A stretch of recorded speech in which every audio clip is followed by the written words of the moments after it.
I'm Captain Lou Albano talking about drama. Kids, don't be afraid to say no. Anyone that asks you to use drama, not your friend. Drama Can and will kill. Remember, don't be afraid to turn to your priest, your rabbi, your minister, your moms, your dads, your teachers, because drama can kill. And if you do drama, you go to hell before you die. Please. Okay, it's sad to see so many people I like go after each other, hammer and tongue. Settle down, everybody. It's comic books. And this was in response to this sniping, this shooting inside the tent amongst crowdfunders. And I can't help it. People bring this stuff to me. Did you see what so-and-so said about so-and-so? Did you hear what happened at the convention between this person and that person? And I'm not really that interested in it, but, by osmosis, I'm sort of absorbing this. And of course, I see posts on X, particularly on X. I see posts on Facebook where these different crowdfunder guys are going at it. I mean, and they're getting personal. It's not like DC and Marvel, their little bit of, faux rivalry, mockery, whatever, which never got serious because, Stan Lee and Carmen Infantino had lunch together a couple of times a week, so DC and Marvel really didn't hate each other. And they were, exchanging artists and writers back and forth with such frequency. There was no real animosity between the two companies. But there's real, true, open warfare, hatred between so many of these crowdfunding guys. Not gals. I haven't seen any crowdfunding women. There's some very, very good, Charlie's London. Some awesome crowdfunding comics being created by the ladies, but they know better to get into this stuff. And the most disturbing thing about this is there are people that I like and admire, and in some cases work with or work for, who these are the ones going at each other. And it's like, this is like seeing your friends fighting. It's like, yeah, but I like all you guys. Why can't you get along? What's wrong with you? First things first, I need to come clean. I have EVS and Nerdrotic and, a few other people like Eric July on the thumbnail. This video isn't really about them because Chuck Dixon wasn't calling them out. He was just calling JJ Trujillo out. And the reason why he was calling me out, even though some of you guys might say, well, you don't even have that many subs. Well, you see, all of my talking points, they trickle upwards. The universe revolves around me. And so when Chuck is talking about the space, he isn't talking about these creators with, more followers, because at the end of the day, that doesn't really matter. He's talking about me, I'm the sun, everything gravitates around me. But no, in all seriousness, I do kind of want to have a little self-reflection. I can't just talk about other creators in this space, because I can tell I kind of fit into some of the categories that Chuck is talking about. And so, it is important that I try and be, open-minded, and also try and be a little humble and listen to what he has to say. He's has more experience than me in life, and also just, in the industry. So I'm going to give him, my ears, and I'll tell you where I agree with him and where I disagree with him. Because actually I agree with a lot of the things he's pointing out, but I don't necessarily agree with the conclusions he's making from that, if that makes sense. So I would diagnose the same problem, but not necessarily give the same treatment, if that makes sense. So real quick, listening to this first part right here, he's kind of mostly talking to Eric July and other people in the Comicsgate sphere, in the crowdfunding sphere. People like your boy Zach and Ethan Van Sciver. And the way that we know that he's talking about those people is because he makes a distinction. He says these are people who I work with. So working with means basically he's working with somebody on a project, and then working for, which is a very big distinction. So working for basically means, somebody else is your boss. You're not just collaborating. You're not just paid to do something, but you're actually employed by them. So when he says he's upset with the person he's working for, he's talking about Eric. But then when he says, working with, he's talking about, your boy Zach, EVS, and maybe other people who've hired him like Vox Day. The obvious elephant in the room here is the Eric July versus EVS drama. And we're going to get to that in a bit. I have a lot to say about it. But before we do, one thing I wanted to touch up on real quick is how Chuck said that with regards to drama in the crowdfunding space, all the girls don't even get involved. So, he was kind of making a poke at, everybody's masculinity, which was funny. That's actually kind of a poke at me too, because I'm somebody who talks about this stuff a lot. Now, to be fair, part of it is just because there isn't really, I guess you could say, a whole lot of girls in this space. And it's mostly just a man space. I look at my subscriber count, and it's like 97% of my viewers are men. I'll see Barb Rogers or Katie Did, in my chat sometimes. But that's basically the extent of my female audience. And, bless their hearts. I'm glad that we have women. I'm not saying I don't want women in this space. I'm just saying, it's kind of the nature. So the conflict is going to be a male thing. Now, because there is a small supply of women, it's going to mean that there's not going to be a whole lot of women fighting in this sphere. And that if a woman does start to fight and, one of these bigger creators lashes back, then it's going to look really bad on that part. A lot of people are going to kind of start white knighting and being like, why are you hitting a woman? And also men would just feel weird doing it. It's like, yeah, I don't really want to roll in the mud with you. So anyway, that's kind of my opinion is why a lot of the women here don't really fight. But yeah, it was a funny jab, shots fired at me and other people too. And then something else too is, your boy Zach always says, this fighting happens because there isn't a war. Like people are getting obsessed with, dumb stuff. To a certain extent, I think that's true. Men just have a fighting instinct, like a war instinct. And, if you can't get that from actually fighting a real war, people will kind of find other means, I guess, to, unleash that. And with that regard, I think people really are programmed to have conflict. And so when Chuck says that there wasn't really a whole lot of drama in the comic sphere, that's one thing I do disagree with him about. And you could say, oh, well, Chuck has more experience in the comic industry than you. He was employed by Marvel and DC. And yeah, that's true. But one thing to point out is that plenty of other comic pros would say the opposite of what Chuck is saying here. In fact, I would argue most. You just look behind the creation of Batman, the creation of Superman, the creation of Spider-Man. What was the Ditko estate, suing Marvel over? That was pretty crazy. Ditko was basically made destitute, and he wasn't, really receiving any credit for his creation. And then too, you look at a lot of the drama that ended up happening with the Image guys. Obviously Marvel was not happy with Todd McFarlane, and then later on, Neil Gaiman was very upset with Todd McFarlane too, and they had a lawsuit. That was pretty ugly. When you say there was no drama in the comic sphere, I'm like, eh. And then, also too, when people talk about Alex Toth, one of the most Googled things when you type his name is, did he hang Julius Schwartz out the window? People love talking about that stuff. Even when Chuck Dixon was working at CrossGen, there was a time when Mark Waid punched a hole in the wall because he was really upset with Mark Alessi. And again, that goes back to my point earlier that people are programmed to want to fight conflict and overcome things. And so if there isn't like an actual war going on, people will kind of, I guess, just make one. That's how it works. People like living by their instincts.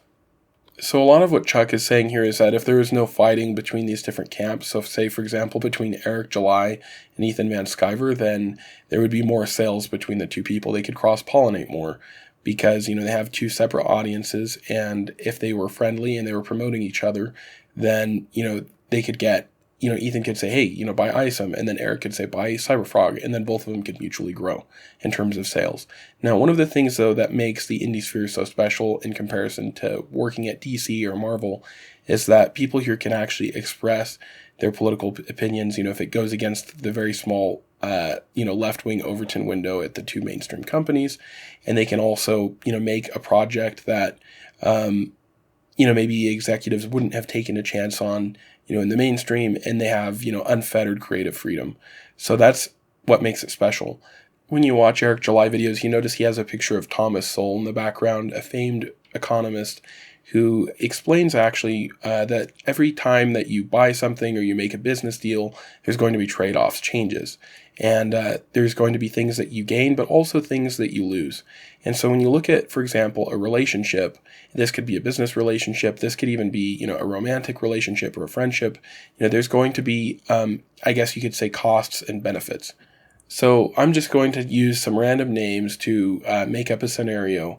That way we can all understand what I'm talking about. So let's say that there's two boys in a neighborhood. Let's say one of them is named Ethan, and then there's another boy named Eric. So Eric notices that Ethan has an Xbox, and Ethan notices that Eric has a swimming pool. So the two of them basically decide to be friends. And, Eric comes to Ethan's house and he plays his Xbox and he's playing it, but, it's only a one-player game. And then Ethan's like, hey, man, you're going to share? And then Eric says, no, I'm not. And then he says, hey, by the way, when can I come to your house to go in your swimming pool? And he says, yeah, actually, you can't. And then Eric notices that Ethan is talking to another boy. I'm just going to throw out a random name. Let's say Richard. No, Richard's too long. Let me shorten it to Dick. So he's talking to a guy named Dick. And Dick says, hey, Eric actually has some issues. These are some things he needs to get better on. And then Ethan says, yeah, I think you're right. And then Eric comes and he says, whoa, whoa, whoa, whoa. You can't talk to Dick and agree with him publicly about something because I really don't like Dick. And so that's an added cost to a relationship because now Ethan isn't allowed to say something that he thinks, and he's also not allowed to associate with certain people. Because if you associate with these people, you're aiding them and defaming my business, and now I'm going to have to reciprocate on that. Now, some people are going to actually just naturally be on Eric's side because they say, okay, well, when you have friends, you can't talk openly about issues that they might have, and you just have to pretend that they're perfect. And then other people are naturally going to gravitate to Ethan's side and say, hey, well, if it's a real friendship, you should be able to voice concerns both ways. And people might, say that, especially if they're already on Ethan's side. That's just kind of how it's going to be. The neighborhood is now going to split. Some people are going to go on Ethan's side and other people are going to go onto Eric's. But that's kind of, I guess, one thing that exists in the indie sphere is that, both people can go their own ways, and it's not like Marvel or DC where you're kind of stuck there and, you just kind of have to, shut your mouth and, listen to what other people have to say. You can decide to say whatever you want. Now, of course, there's going to be a cost in this division. Both people now are going to have a decrease in amount of people who show up to their birthday party because the neighborhood is divided. Some boys are going to only be friends with Eric, and some people are only going to be friends with Ethan. And part of that is going to be based off of, I guess, your moral system, because there are some people who literally think, if you're friends with people, you can't, criticize them at all. And then other people say, well, you should because, I want them to improve. So that's kind of going to fall on your division. I actually made a docuseries that explains, this falling out between the two. So if you'd be interested in hearing that, you can stick to the end and I'll have a link to the first episode. Obviously, I'd be lying if I was not, realizing that a lot of, Chuck's commentary is directed at Ethan, but it's really important to notice the caveat he placed that he's not just talking about people he works with, so that would be, Ethan and your boy Zach, but also somebody he works for, which is obviously Eric July. And he said this really interesting bit right here that I want to play. But now, because of the nature of the internet, where you can be anonymous, and you can have rabid followers who will attack people, especially if you encourage them. It's this toxic environment. Eric July's fans are next level, something you don't really see in another fandom. It's the type of thing you'd see in Jonestown, Guyana. But let me just show you, for example, this guy, Renowned Zero. He's one of Eric's biggest fans. He makes tons of videos daily, defending Eric and going after the people who he thinks are Eric's enemies. But his favorite thumbnail format is basically where Ethan has peanut butter on his junk and then somebody else, it could be another creator, or it might even just be some random person on Twitter that he doesn't like, and they have their head on a dog. So it's basically like a puppy love type meme, if you know what I'm saying, because they're supposed to lick the peanut butter off Ethan's junk that he's putting there. So yeah, very weird. But he makes all of his thumbnails like that. And it's just very next level. But Eric actually welcomes this behavior, and he's, given Renowned Zero plenty of shout outs before. We have Renowned Zero. What's up with 39 months? Good on you, bro, for ignoring the bullshit and focusing on the company and what fans want. I appreciate you. I know you're one of the guys front lines out there correcting the record, man. I appreciate you. And yeah, obviously I'm best used to all of my customers focusing on the company. Now, beyond the fighting in the comic sphere, Chuck actually points out something else that I think is pretty important. He noticed that there's a lot of rage baiting and I guess you could say the general fandom menace, where a lot of people basically just have this narrative where everything's always bad, and he touches on that, and I think that he had some pretty insightful things to say. The problem is this toxic atmosphere is stoked by success. You can make your brand hatred. We all know there are plenty of video channels that do nothing but, bitch about pop culture.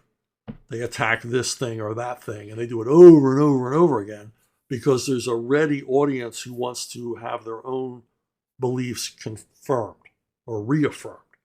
Yeah, this movie really sucked, and I'm going to go on and on and on about it. And then, everybody else shows up to go, yeah, that really sucked, and here's why I think it sucked. And you sort of build up a thing. I'm leaving Critical Drinker out of this because you're probably thinking, oh, he's talking about Critical Drinker.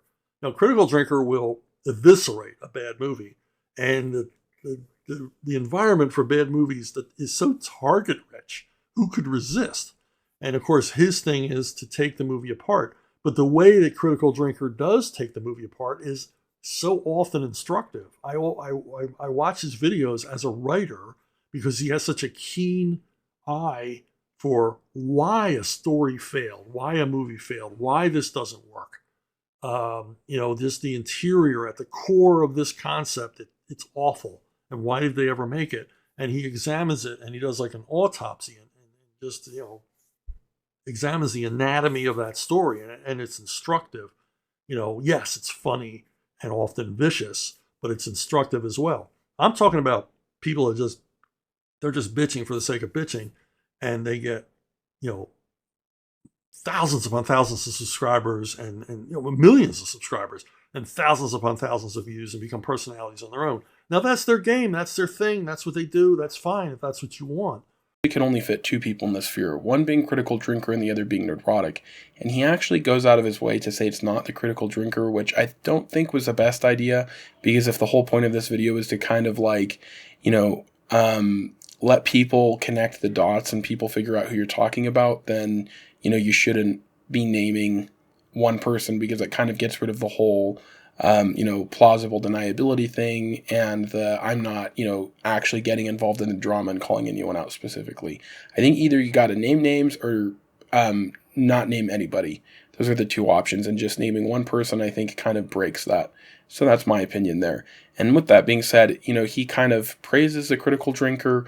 I don't really agree with that, and that's fine, that he sees it differently. I'm not, the arbiter who decides what everybody can watch on YouTube. He says that the Critical Drinker does give good writing advice. Maybe that's the case in some of his videos, but I actually still feel like the Critical Drinker is one of these guys he eviscerated here, of the people who are just, trying to stoke anger all the time. And the reason why I think that is, let me just show you what Critical Drinker thought of Gina Carano. But for the life of me, I'll never understand why they cast Gina Carano. I mean, she's big and burly, and she obviously knows what she's doing when it comes to the fight scenes, but she's a fucking cage fighter, not an actor. Watching her trying to emote is almost as painful as watching Brie Larson trying to be funny. Is that like a personal attack or something? Oh well, it could have been worse. They could have cast Ronda Rousey. Yeah, so that's, a total 180. And some people will say, oh, well, your opinions can change over time. Yeah, I don't know. I think that maybe the only reason why his opinion changed is because now he's more aware of her politics. And it's become, kind of a hot button issue. And, this is kind of the narrative thing that Chuck was talking about. And he totally nailed this out of the park, that these guys, just get people upset and they want to complain about everything. And they all have to say the same thing. It's an echo chamber. And so they create this narrative. And then, now they have to kind of hold it up. And so I'm actually not saying, Gino is a horrible actor. I didn't really get into The Mandalorian. I've kind of been boycotting Disney since episode 7. Once I saw that, I'm like, this is garbage. And I basically had to get, forced to watch other things after that. I did see Rogue One. That was actually really good. But anyway, my point being that I don't really think that the Critical Drinker is outside of this group of people where he just basically likes to get people upset, and he just kind of like has a narrative he's following, and he's, in the echo chamber. I don't think that he's excluded from that. So I don't know why Chuck feels this way about the Drinker. Maybe it's because, he's been employed by him or something. Maybe that's cynical of me to think. But maybe actually if I was to watch more of the Drinker's videos, I would come around and be like, oh yeah, Chuck's right. There is a lot of good writing advice. Or maybe it just depends on the year. Maybe in 2020 he was better than he is in 2024. Or maybe it just depends on the video. I don't know. Everybody has times where they perform better than others. So I think you can see now that Chuck Dixon has issued a very thought out critique against the Phantom Menace. And so I think I kind of just want to give my final thoughts about what I think about all of this. So when you have, a seasoned pro, someone who's been in the industry for 30 years, and he tells you something really important on his heart and his mind, I think there's only one thing in this case I can do. There's a special filing cabinet for things from corporate. You haven't told me. Called the waste paper basket. Look at that. Oh, look at that face. Okay, in all seriousness, though, no, I think he makes some good points. I kind of get the vibe that, Chuck doesn't want there to be any more drama in this space, that he doesn't want people who he likes on different, camps going after each other. But I think that one thing he pointed out earlier is that in the FNT space especially, it is very much an echo chamber and everybody has to have the same opinion. And the reason why that exists is because there isn't, any divergent thought. And if you do have a divergent thought, then it ends up kind of being seen almost as like a personal attack because, in my opinion, these people have very soft egos. And then it devolves into, basically you get blacklisted. They won't even say your name publicly. And then, you can either choose to just basically like be 1980 forward where you're written out of existence, or you could kind of, push back a bit, and then that's going to devolve into drama every time. And even with someone like Eric, where he says he doesn't cover the drama, like it's kind of like he uses Renowned Zero, who we were talking about earlier, almost like, China, the way they use North Korea, where, he gets other people to do his dirty work and he'll, shout them out and, they'll do all types of gay ops. And I don't know, it is what it is. And I think, Chuck has a good point. Like, I wish, the drama would stop, but it's not going to. And I think people should, have a laugh, and it's okay to make that type of content. I think as long as this is how I at least see it, is, you're giving a valid critique. You're not just trying to look at things from your side, and you're also trying to, make sure that you're being honest about the situation.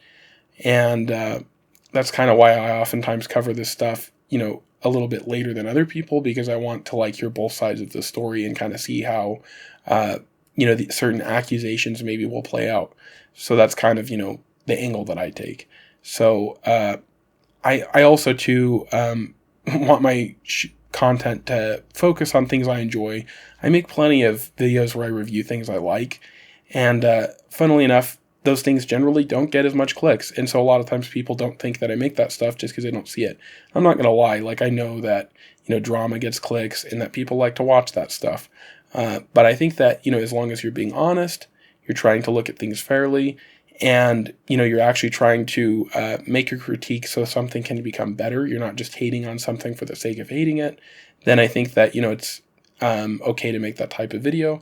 And, something should be a mix of entertaining and informative. You can't just be completely informative. And I think, you don't want something to be just completely junk food either. So that's kind of how I see it. I want to make it a nice mix of, both things.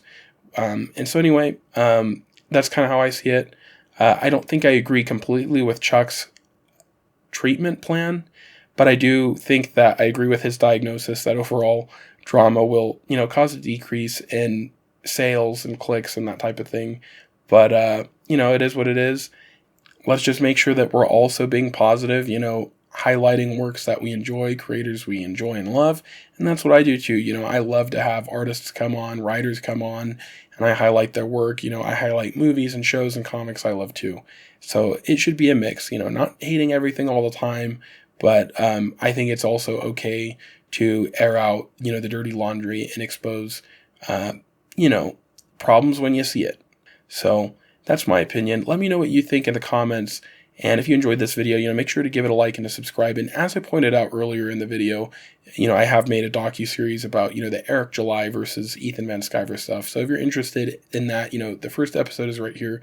And then I've got another video, which I think you might like too. So have a great rest of your day. And don't forget to like and subscribe.